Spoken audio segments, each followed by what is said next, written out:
دار مدینہ محمد صلی اللہ علیہ وسلم پر اللہم صلی علی محمد وعلی آل محمد کما صلیت علی ابراہیم وعلی آل ابراہیم انکا حمید مجید اللہم بارک علی محمد وعلی آل محمد کما بارکت علی ابراہیم وعلی آل ابراہیم انکا حمید مجید۔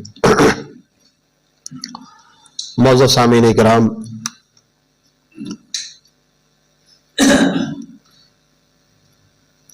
آج کے اس درس کا عنوان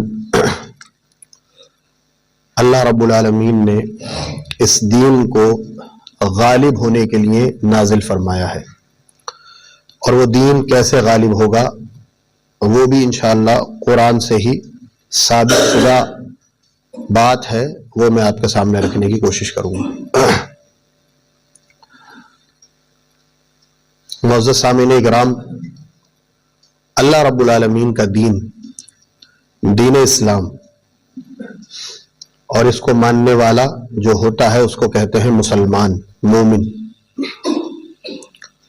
اللہ رب العالمین نے اپنے طریقہ کار کے مطابق، جیسے کہ اس کی سنت رہی ہے، اس کا طریقہ رہا ہے کہ اللہ رب العالمین نے انسانوں کو پیدا کیا اور انسانوں کے فائدے کے لیے تمام مخلوقات کو پیدا کیا۔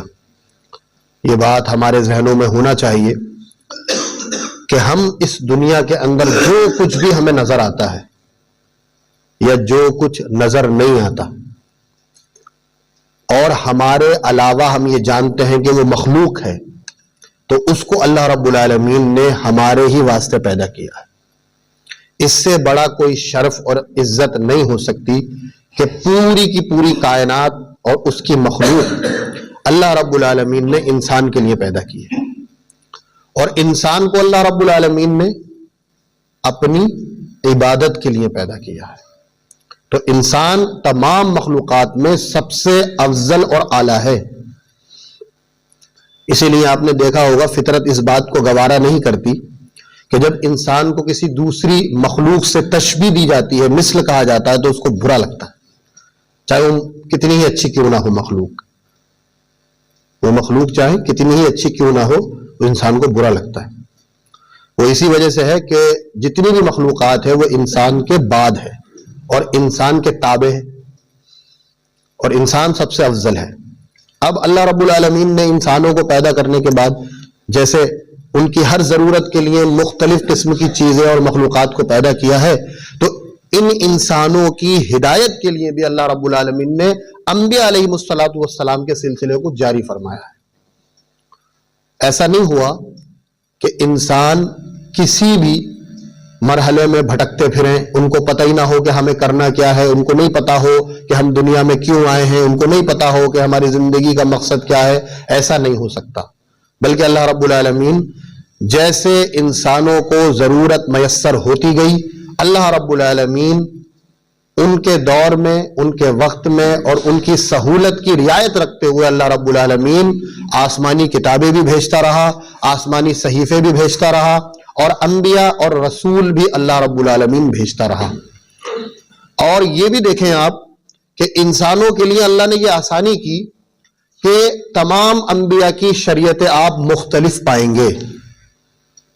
توحید سب کے یہاں ایک ہے، توحید سب کے یہاں ایک، اللہ کی عبادت کرنا ہے، لیکن شریعتوں میں ڈفرنس پائیں گے آپ، الگ الگ شریعتیں پائیں گے۔ کسی کے یہاں کچھ عمل ثواب کا ہے تو دوسری شریعت میں وہی گناہ کا کام بن گیا، کسی میں کچھ ہے، کسی میں کچھ ہے۔ شریعتوں میں الگ الگ آپ فرق پائیں گے۔ وہ کیوں ہے؟ وہ اس لیے ہے کہ جو نبی آتے ان کے دور میں انسانوں کے لیے جو آسان ہوتا، جو ان کی فطرت تسلیم کر لیتی، اللہ رب العالمین اسی طرح کی شریعت ان کو عنایت فرما دیتا کہ لو اس پہ آسانی سے تم عمل کر لو۔ دیکھیں جمعے کے تعلق سے کیا تھا کہ اللہ رب العالمین نے یہود کو یعنی بنی اسرائیل کو جمعہ دیا، تمہارا اختیار ہے، تم جمعہ لے لو، ہفتے میں ایک دن پوتر دن، پاک دن، اچھا دن لے لو۔ کہا نہیں، ہم سنیچر کا دن لیں گے۔ ہم کیا کریں گے؟ سنیچر کا دن۔ ٹھیک ہے، تم اس پہ مطمئن ہو، چلو سنیچر کا دن لے لو، تمہیں سنیچر کا دن دیا۔ لیکن پھر بھی ان سے اس دن کا پاس و لحاظ نہیں رکھا گیا، اللہ کی نافرمانی انہوں نے کری۔ دوسرے نمبر پر نصارہ، ان کو اللہ رب العالمین نے جمعے کا دن دیا اور اختیار دیا کہ یہ لینا چاہو تو تم یہ دن لے سکتے.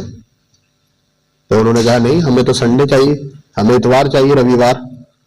تو اللہ رب العالمین نے کہا ٹھیک ہے تم رویوار لے لو، لیکن ان سے اس دن کا پاس و لحاظ نہیں رکھا گیا. بعد میں اللہ رب العالمین نے محمد صلی اللہ علیہ وسلم کو جمعہ دیا. اللہ کے نبی صلی اللہ علیہ وسلم نے اس کو ایکسیپٹ کیا.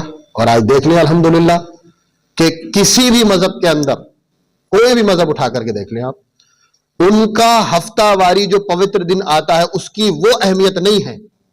لیکن اسلام کے اندر اور مسلمانوں کے درمیان آج بھی جمعے کی جو قدر و منزلت ہے وہ کسی اور مذہب میں آپ کو دیکھنے کو نہیں ملے گی.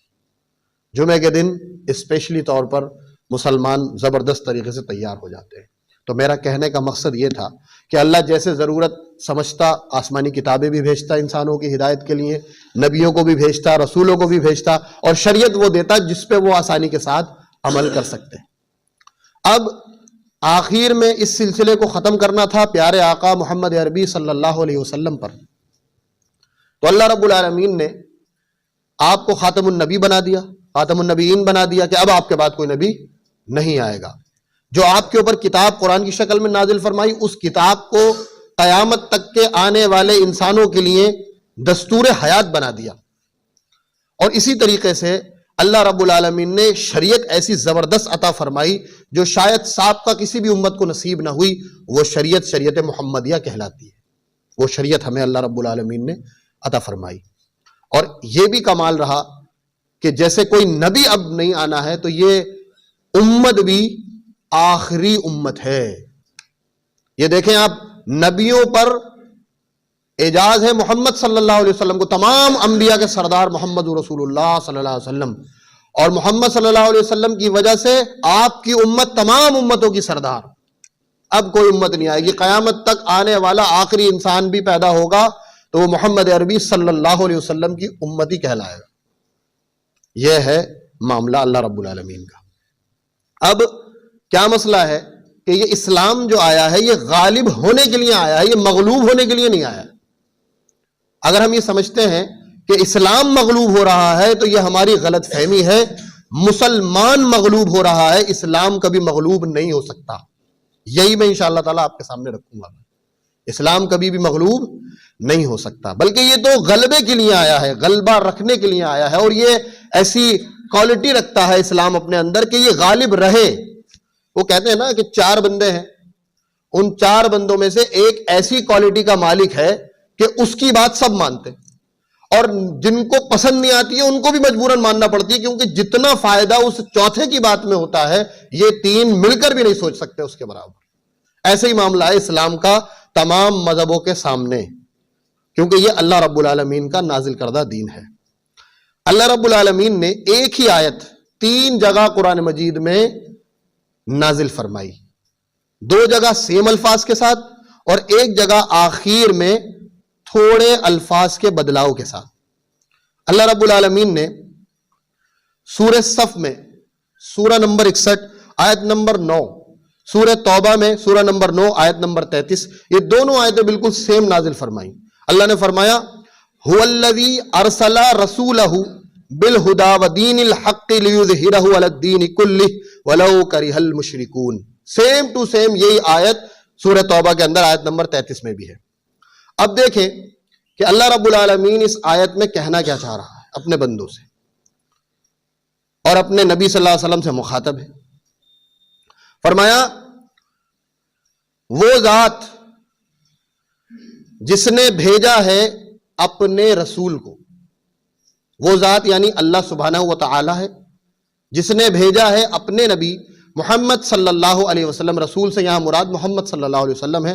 محمد صلی اللہ علیہ وسلم کو بالہدی و دین الحق کی، ہدایت کے ساتھ اور دین حق دے کر کے، یعنی کہ جو اس سے قبل دین تھے کیا وہ ہدایت نہیں تھے؟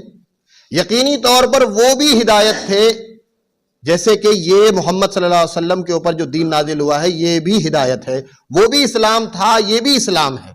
لیکن اس وقت اسلام کی ذمہ داری اللہ نے اپنے ذمے نہیں رکھی، تو اس میں بگاڑ آ گیا.